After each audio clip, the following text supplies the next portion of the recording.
Don't leave me run. I know they may talk from my death. Give up, me quick.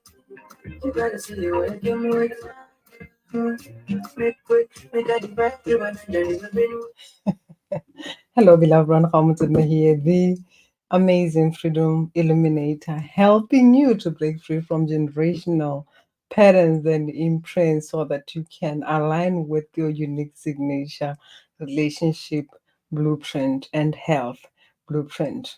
And today I'm just here to talk to you. Are you tired? Are you flipping tired of repeating the same toxic cycles in your relationships?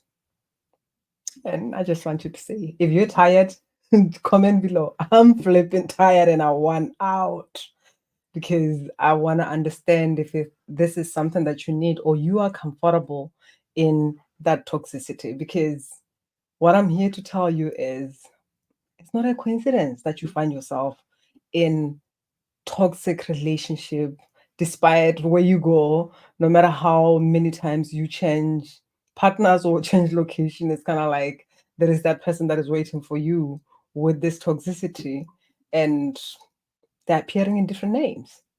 I used to be that woman. Yeah, and I'm here to just tell you that, hey, it's a pattern, it's not a coincidence, and you are not that pattern, but the pattern is yours to break. You can either continue and looking outside of you and saying this is what happens to us, but it's your responsibility to say, I am not this pattern, because that's a declaration. There's somebody who is willing to commit to themselves to say, I'm not going to create my life like this. And speaking about this, actually, I remember when I was a child, I was just passing, and then somebody said, she's going to be fat. Like they started calling, yeah, my grandmothers and all that, because I didn't meet any one of them. And I looked at them, but in my mind, in my conviction, in my speaking to me, I said, not me, because that's what they were saying, but that was not what I'm agreeing to. This is why I love to ask, what are you agreeing to? Because there are things that are said around us as children. There is what we see as we grow up. And someone may not be saying, go ahead and make this, but that's what you absorb, just like a sponge, and you are creating your life from that. And if you are holding into this is how we are, oh, we have mental health and all this at home, and it's kind of like it's expected. We just go ahead with that instead of saying, yes, this is a pattern that has been there, and I've seen it in my life as well, but I'm willing to change that.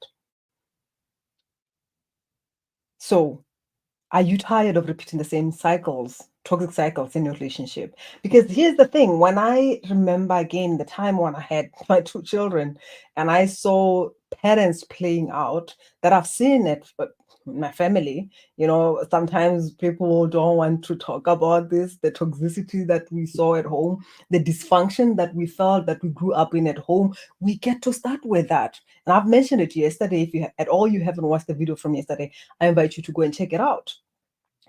Because we often get stuck in wanting to protect something, thinking that if we speak the truth, it's taking away from what maybe we even desired. It was not there. There was no love. There was all the fight, the competition, and gossips and whatever that was happening, the dysfunction, like I mentioned, and then you don't want to talk about it as if it's going to just go away on its own. It doesn't go away. No, it doesn't. And talking about it doesn't minimize whatever love that you wanted, because at times you choose to even get stuck with whoever, you hold into whatever that you wanted, hoping that if you hold into that toxicity, somehow it gets to connect you to the love that you may have wanted or desired from your family. But it doesn't. You don't get love, you just get the toxicity. That's the bond that is keeping you together. So If you say something like, "Oh, this is how I am," whether it's about weight because it's your health, whether it's about pains, in the body, however that you may be experiencing that. When you see me looking on the other side, I'm just trying to bring this baby here. Hi. So, so if you feel certain pains in the body and you just like, oh, that's how, like, yeah, like my mother had that, my father had that, my grandma had that, so it's kind of like, okay, no, it's not okay. It's not okay. And here's the thing, again, speaking about pains, I don't know, this is just like coming to my memory, but I still remember I've got actually many clients, but one that is standing out is like one lady who, like, her feet were swelling, like she had a lot of similarities, and it was after her mom passed, and she was just like, she was aware that she's experiencing the same patterns that her mother had, but when we worked together, I realized that she, because of the love that she had for her mother, and wanting to protect her, but not having the powers to do that, because she was a child, and all the toxicity that was happening that she didn't like, by the way. So somehow she absorbed all this pain from her mother, kind of like, okay, fine, since I can't protect you physically, the least that I can do is at least take your pain. Taking her pain, taking her like whatever issues that she had in her body. And now the mother is gone and she's there experiencing the same thing. Luckily, she's somebody who was tired and she said, you know what? I want something different, because as much as her relationship was okay, but on the other hand, these things were manifesting in other ways. It was showing up in her finances, it was showing up in her health. And this is like crazy because, and when I'm saying it was okay, remember, I didn't say it was fucking blissful. I didn't say it was great. I said it was okay. It was okay in the sense that she attracted, and here's the thing, at times you have a wounded masculine, energy, or there was that wounded relationship with the man in your life, the father or whatever, and then you meet somebody who also had like more of the wounded feminine, or like whatever relationship that was happening with the mother. It's kind of like you're gonna connect, you're gonna attract each other. So because of the wound, someone may be wanting that motherly love, someone may be wanting that. It's kind of like you you can function within that, but it's not like healthy relationship because it's more codependent, even though it seems like things are okay, but it limits the level that you get to experience or even grow in your relationship. So the relationship was okay, but it was more because, whew, this is a lot that is like coming through. It was more in the sense of, I'm here in this relationship. It's lovely, but on the other hand, I'm not gonna open my heart to love because I don't want, if this man sees that I love him, he's gonna think that he can treat me the way my father treated my mom. He's gonna, whatever that is. And what is happening, this triggers that insecurity from the other partner because this person never opened up to love that partner fully. So it's always like there is that insecurity, but somehow there's kind of like a balance because the other one feels like I'm just gonna be chased. You are not being present to say, okay, fine, stop chasing me. Can I be here and now we can be together and experience this lovely relationship that we're here to experience, you know. And this was a soulmate. This is why it's kind of like worked because they had an agreement at a soul level.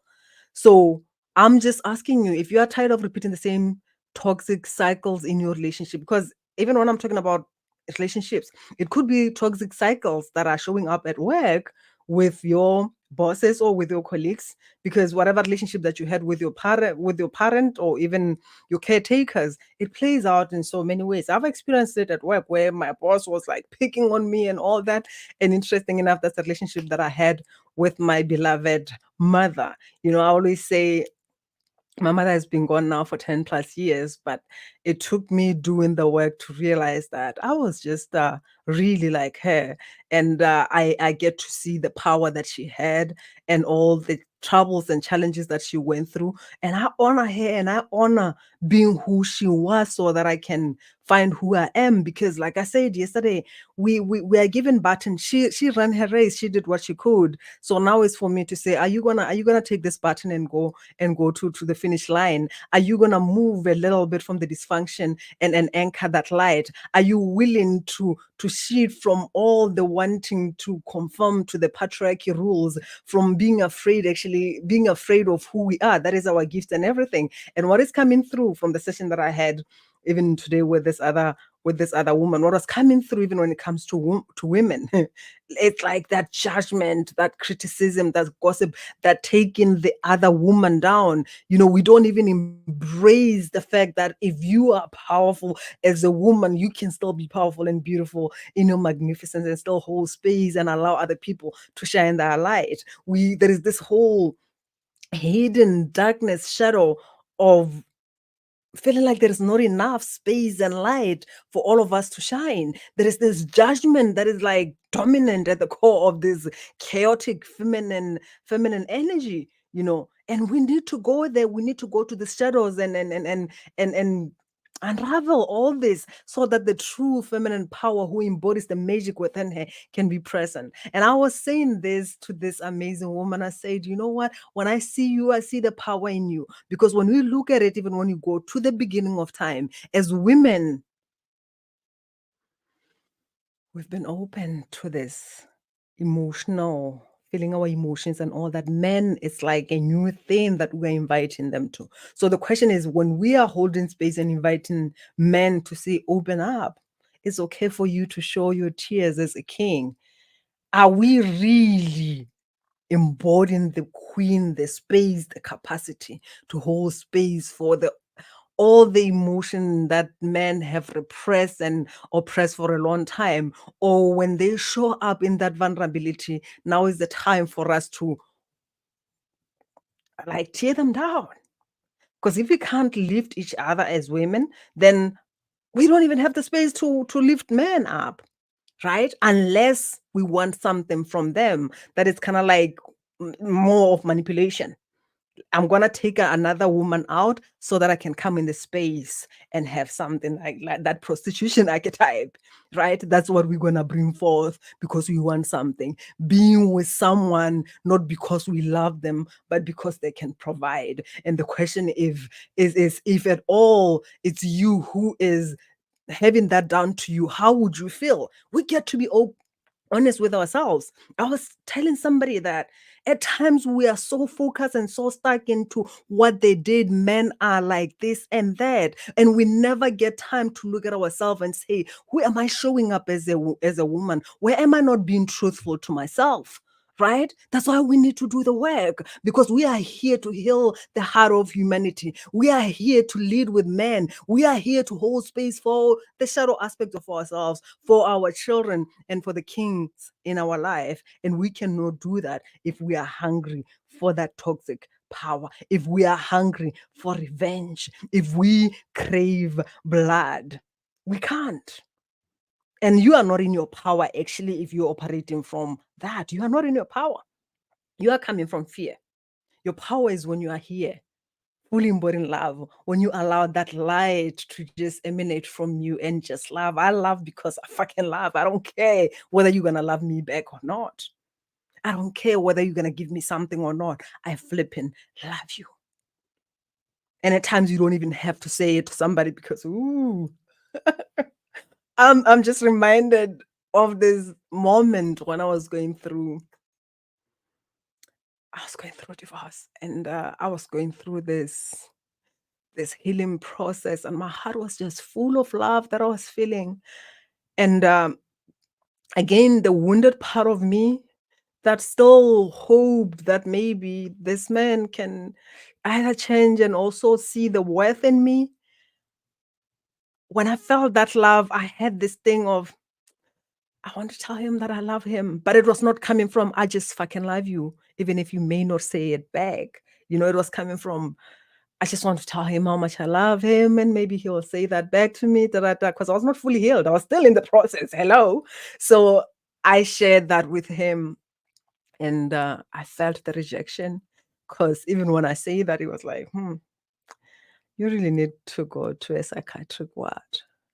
He couldn't take it. Like, what the heck are you talking about?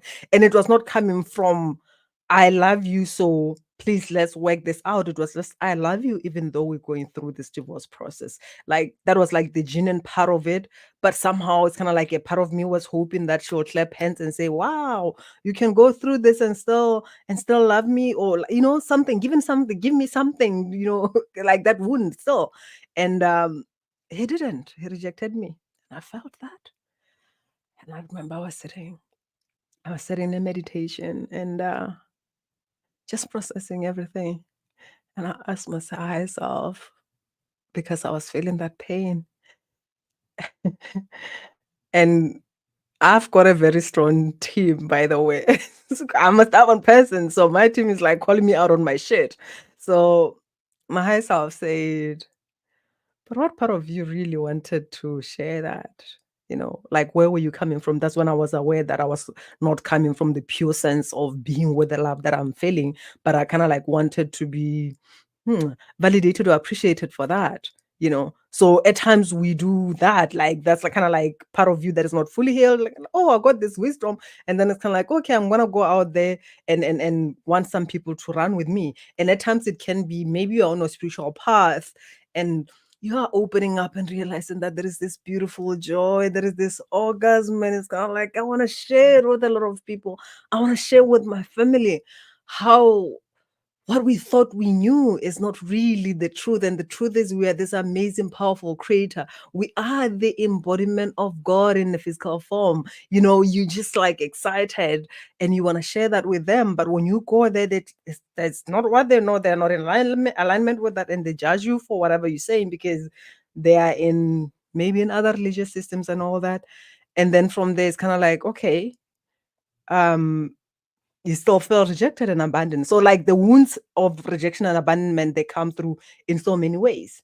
And while I'm talking about that, whether you run to your family, to your lover, to your friends, and you want to take everybody with, this is also the baggage that at times pulls you down. You don't allow yourself to evolve. You don't allow yourself to receive. You don't allow yourself to be in relationship that actually uplifts you because you kind of like looking back, are you coming with me?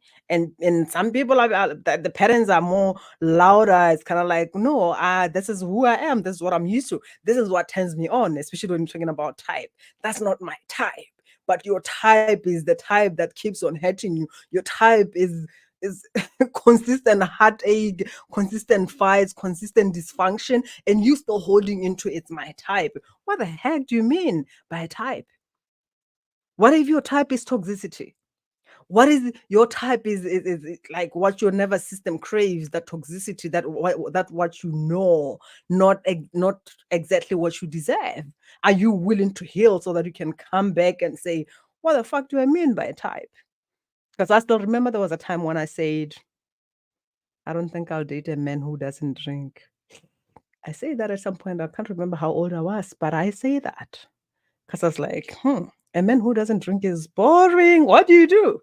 It's like, do something at least, just kind of like smoke a bit, do something. Why?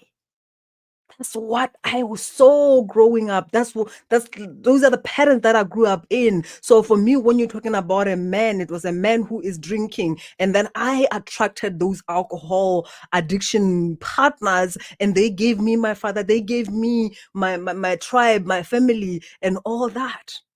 And it was painful.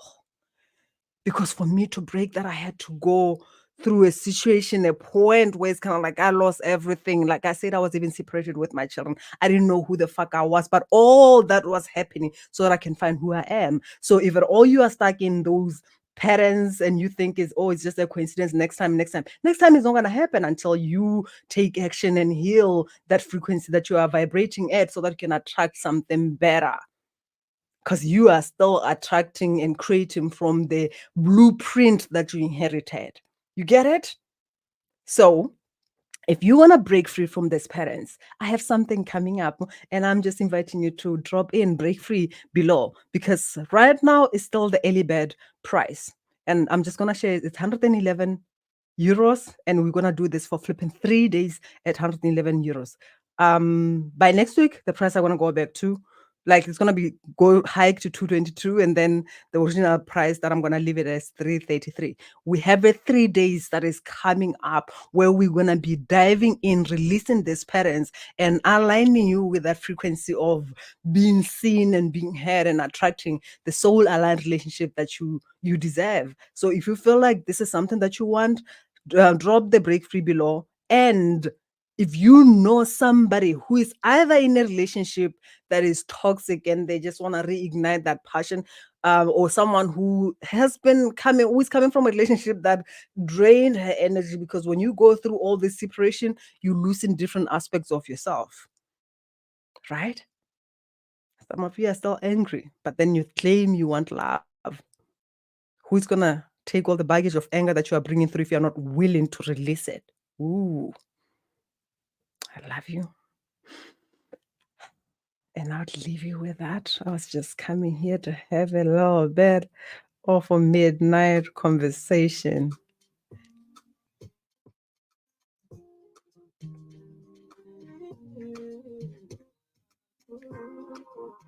Bye-bye.